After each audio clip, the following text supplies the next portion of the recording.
হাঁড়িটার এত কাছে গিয়েও হাঁড়িটা ফাটাতে পারলো না। হ্যালো এভরিওয়ান, তোমাদের সঙ্গে নতুন আরও একটি মিনি ব্লগ নিয়ে চলে এসেছি। এটা ছিল সরস্বতী পূজার দুদিন পরে আমাদের এখানে প্রোগ্রাম হয়েছিল, যে মোমবাতি ধরানি, উলুধ্বনি, আরও হল শঙ্করধ্বনি, তারপরে এই যে বাচ্চাদের জন্য হাঁড়ি ভাঙা। দেখো ওরা বাচ্চারা খুব ইন্টারেস্ট ছিল, একদম সবাই ঠিক জায়গায় যাচ্ছিল, বাট একটুখানি ডিফারেন্স ছিল।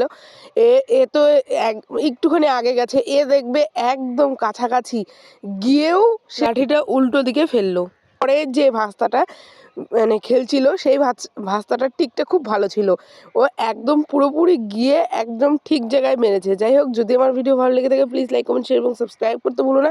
এই যে দেখতেই পেলে যে ভুল জায়গায় মেরে ফেললো, এই যে ভাস্তার কথা বলছি, তো এই ভাস্তা গিয়ে একদম ঠিক জায়গায় মেরেছে। যাই হোক, আমরা সরস্বতী পুজোর যে অনুষ্ঠান ছিল তার মধ্যে থেকে দুটো প্রাইজ নিয়ে বাড়ি আসছি, আর প্রাইজের মধ্যে ছিল হলো খিচুড়ি প্রসাদও দিচ্ছিল, তো সেটা নিয়েই বাড়ি আসছি। দেখা হচ্ছে অন্য কোনো ভিডিওতে। টাটা। যে দুটো পেয়েছি।